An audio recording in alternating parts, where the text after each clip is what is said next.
guys? Long bike. Let's build one. Welcome back, guys. This week we're building a long Honda. Hi.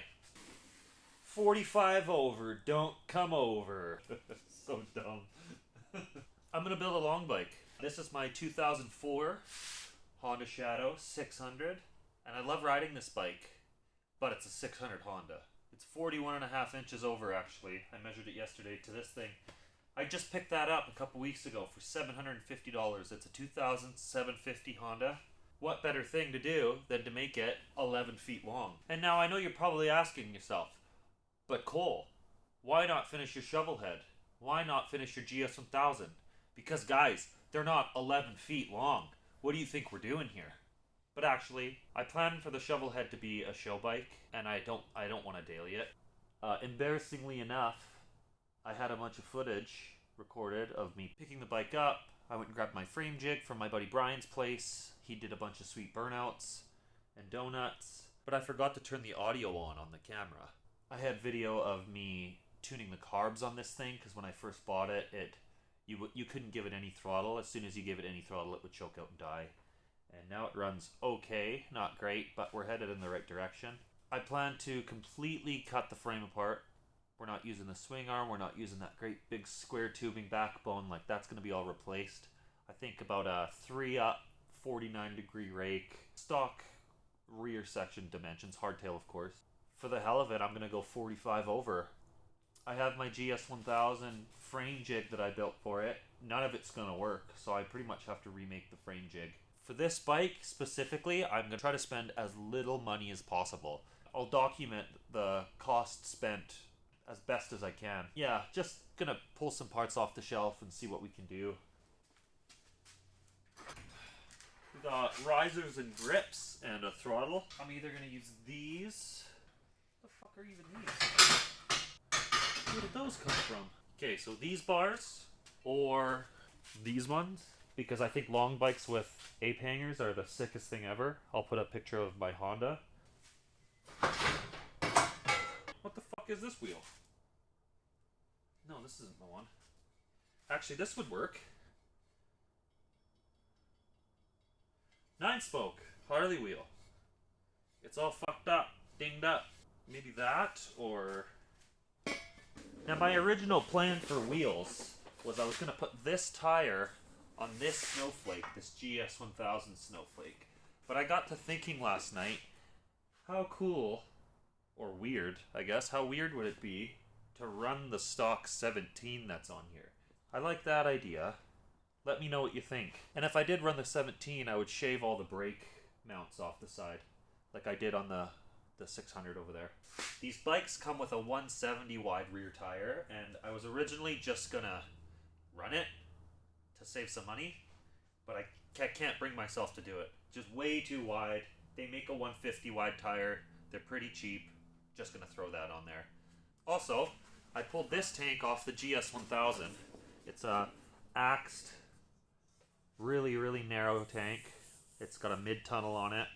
I think that with the kicked up backbone, the mid-tunnel will sit nice on it. That's the one thing that kind of looks goofy on the 600 is the backbone's so high, and then you have a Frisco mounted Sportster on it. It's like way up there. It just makes it look kind of goofy. Goofier than it actually already is. Should we fire this puppy up? Oh, it's dead. Right.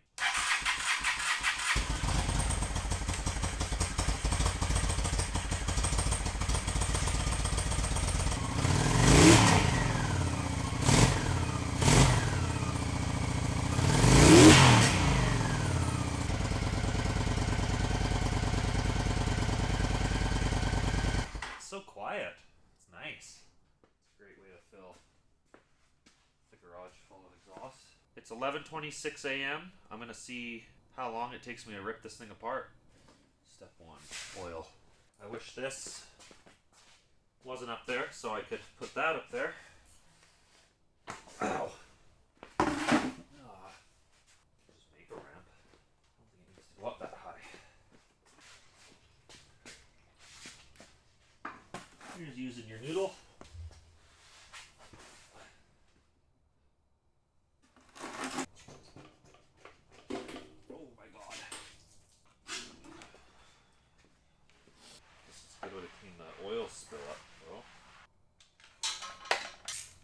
not doing this in any particular order. I'm just trying to get stuff out of the way. The easiest stuff out of the way. I'm also not going to go into very much detail on this just because it's literally just unbolting stuff. Anybody can do that, right? The Japanese just knew how to make stuff because you don't need any backup. You don't need another wrench. You just put the socket on. Everything behind is welded, or it's just so much easier to work on until you get into this and cooling systems. People and their heat wrap, man. Just a suggestion, don't heat wrap stuff. Just own it. If your welds aren't great, who cares? The heat wrap is just telling people that it's ugly under there.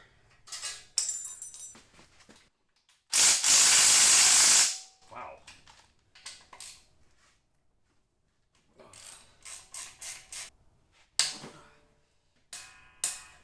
What's the best way to get a spring off? I always just muscle it. There's gotta be an easier way. Nice. Right here is one of my main concerns with the new frame, is where I'm gonna put the mechanical brake mount. It's just a threaded hole though, so it shouldn't be too difficult to figure that out. Right? Oh no. Right into the oil. These foot controls are way different than the... Oh, I didn't even need to take this off. Way different than the 600. Not way different, but kind of different than the 600. The way I like to do it is just to unbolt everything and don't organize any fasteners, don't put anything into Ziploc bags, just throw it into a bin.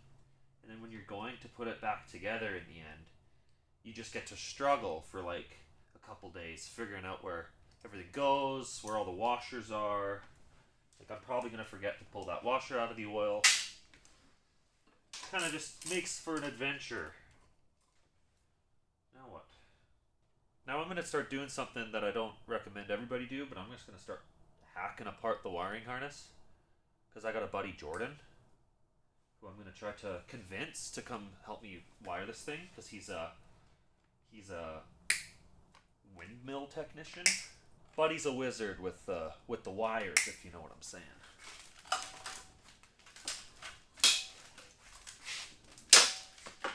So Jordan, if you're watching this, all the beer you can drink, bud.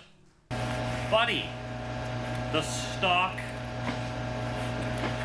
toolkit was in there. Never been opened once in its life because it's a Honda Shadow, and you don't even probably need to change the oil. I'm gonna assume this was the hardest part of the whole teardown, is getting this out of there. And I hope that I can figure out how to make just a whole new harness. Oh, Athena. Come here. Let's go outside. Like I was saying, the motor comes out this side because this motor mount is removable and the others are not. So I think my plan of action is I left a bottom bolt in, motor mount bolt. I'm going to try to get this swing arm bolt out, and then we're going to just tip the whole thing over. We'll pull the frame up over it. Maybe that's the move.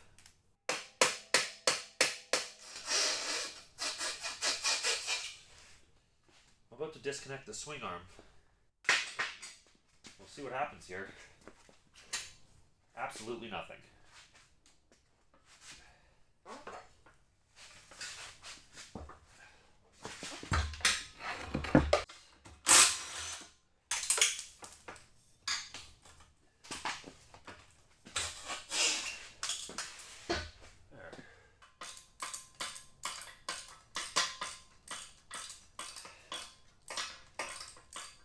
Bolt going into the cylinder? Like, am I dumb?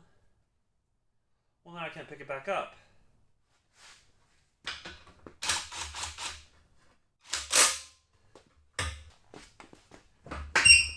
Oh, there we go.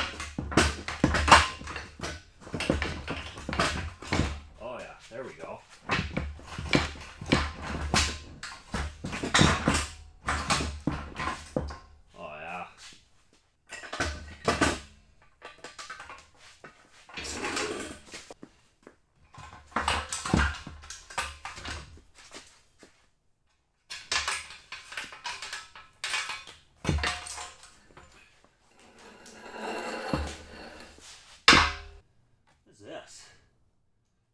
broken.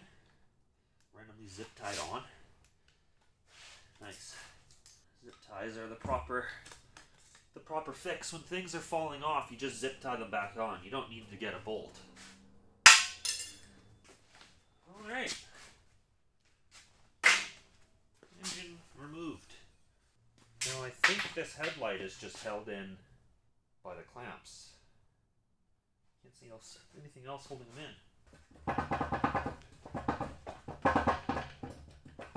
Yeah. I really need to get the right tool for this. I never use the right one.